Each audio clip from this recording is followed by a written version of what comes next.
অফিসেই তো সব জায়গায় তো এই স্বাস্থ্যবিধি মানার ব্যাপারে মানুষ অনীহা।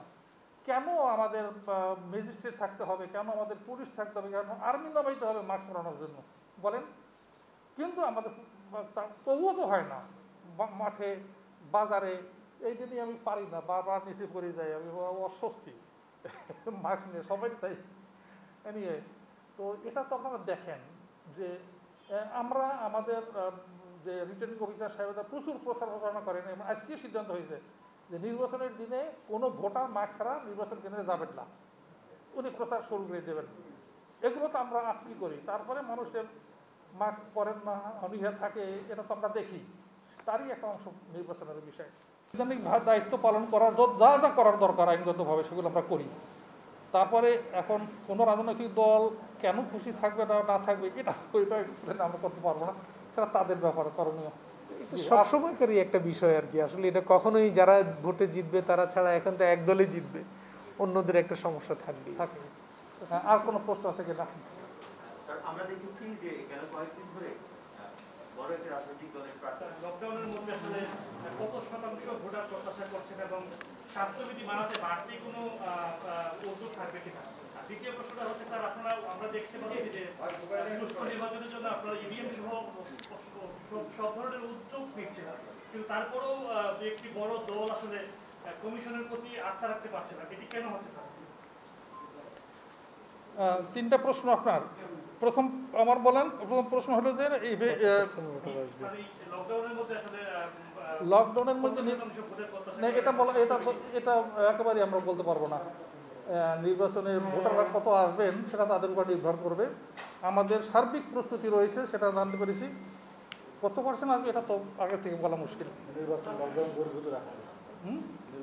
হ্যাঁ, নির্বাচনকে জাতীয় লকডাউন কর্মকাণ্ড বহির্ভূত রাখা হয়েছে। মাননীয় কমিশনার সদস্য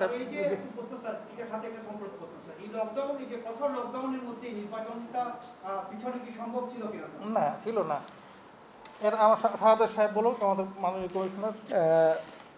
আপনারা জানেন যে এই যে বিশেষ করে জাতীয় সংসদ নির্বাচনটা কিন্তু আমাদের একটা সাংবিধানিক একটা বাধ্যবাধকতা রয়েছে। এখানে যে কোনো একটা আসন শূন্য হওয়ার 90 দিনের মধ্যেই নির্বাচনটা করতে হবে। যদি কোনো এরকম একটা পরিস্থিতি হয়, আপৎকালীন কোনো পরিস্থিতি হয়, সেই ক্ষেত্রে মাননীয় প্রধান নির্বাচন কমিশনারের এখতিয়ারে উনি আরও 90 দিন সেটাকে পিছাতে পারেন। তো সেটার পরে কিন্তু আর সংবিধানে বা কোনো আইনে এটার ব্যাপারে আর ফার্দার পিছানোর কোনো সুযোগ নাই। তো এই ক্ষেত্রে আমরা যেটা করেছি সেটা হলো মাননীয় প্রধান নির্বাচন কমিশনার এখতিয়ারে যেই যেটা আছেন উনি সেটা কিন্তু অলরেডি অ্যাপ্লাই করেছেন, করে এটা কিন্তু আমরা এখন মোটামুটি একটা এমন একটা পর্যায়ে এসেছি যে সেখানে আমাদের আর কোনো উপায় নেই, কিন্তু নির্বাচনটা আমাদেরকে করতেই হবে। আমরা জানি যে এখন একটা অতিমারি চলছে, করোনা অতিমারি চলছে, তো সেই ক্ষেত্রে আসলে আমাদেরকেও কিন্তু এইটার সাথে মোটামুটি একটা অ্যাডজাস্ট করে জীবন জীবিকা বা আমাদের যে বিভিন্ন দৈনন্দিন কর্মকাণ্ডগুলো আছে সেগুলো আমাদেরকে করতেই হচ্ছে, এবং এই ক্ষেত্রে নির্বাচনটাও আর ব্যতিক্রম কিছু নয়। তবে সেই ক্ষেত্রে করোনা মহামারীতে কিভাবে যেন এটা সংক্রামিত না হয় সেটার জন্য যে সোশ্যাল ডিস্টেন্স মেনটেন করা বা সেখানে হ্যান্ড স্যানিটাইজার ইউজ করা, আমরা ইভিএম ব্যবহার করছি, যে ইভিএমগুলোকে আবার প্রত্যেক ভোটারের পরে আবার যেটাকে আবার স্যানিটাইজ করে ফেলা, সেই সমস্ত নির্দেশনাগুলো আমরা দিয়েছি।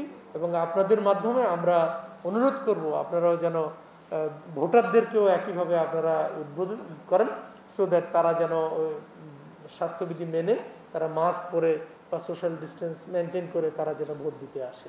ধন্যবাদ। আপনার কি আর প্রস্তুতি নিয়ে যারা সংশ্লিষ্ট কর্মকর্তা ছিলেন তাদের সাথে মত বিনিময় করেছি। আমরা ঢাকা থেকে আমি এবং মাননীয় commissioner brigadier general Shahadat Hossain Chowdhury সাহেব সহ সিনিয়র কর্মকর্তারা এখানে এসেছি। মাঠ পর্যায়ে কোনো অসুবিধা আসলে নির্বাচন পরিচালনার ব্যাপারে সে ব্যাপারে তাদের সাথে মত বিনিময় করেছি এবং তাদের পরামর্শ নিয়েছি। তাদের প্রস্তুতি সম্পর্কে আমাদের ধারণা পেয়েছি এবং বিস্তারিত আলোচনা হয়েছে। আজকের এই অনুষ্ঠানে সভাপতিত্ব করেছিলেন বিজ্ঞ জেলা ম্যাজিস্ট্রেট এবং অন্য বিভাগীয় কমিশনার মহোদয়, পুলিশ কমিশনার এবং ডিআইজি মহোদয় সহ অন্যান্য কর্মকর্তাবৃন্দ উপস্থিত ছিলেন। তো আমরা সন্তুষ্ট হয়েছি তাদের প্রস্তুতি নিয়ে। ভালো প্রস্তুতি তারা নিয়েছেন। একটা কনস্টিটিউয়েন্সি নির্বাচন পরিচালনার ক্ষেত্রে তারা কোনো অসুবিধার মধ্যে নেই আমাদের জানিয়েছেন, এবং আমরাও খুশি হয়েছি যে তাদের প্রস্তুতি দেখে। করোনার পরিস্থিতির মধ্যে একটা আপৎকালীন সময়ে নির্বাচন পরিচালনার জন্য যারা করোনার ঝুঁকি নিয়ে কাজ করেছেন তাদেরকে আমরা ধন্যবাদ দিচ্ছি। এই বলে আজকে নির্বাচনের মাস্ক পরা জরুরি এবং ইভিএম ব্যবহারের বিভিন্ন বিষয় নিয়ে আলোচনা হয়েছে। এই মোটামুটি আমাদের আজকের মিটিংয়ের প্রতিবেদিত বিষয়। এই পর্যায়ে আপনাদের যদি কোনো প্রশ্ন থাকে মাননীয় কমিশনার শাহাদাত চৌধুরী সাহেব উত্তর দেবেন, আমিও আছি, অথবা আমাদের রিটার্নিং অফিসার আছেন যার যার কাছে যদি প্রশ্ন থেকে থাকে এটা করতে পারেন।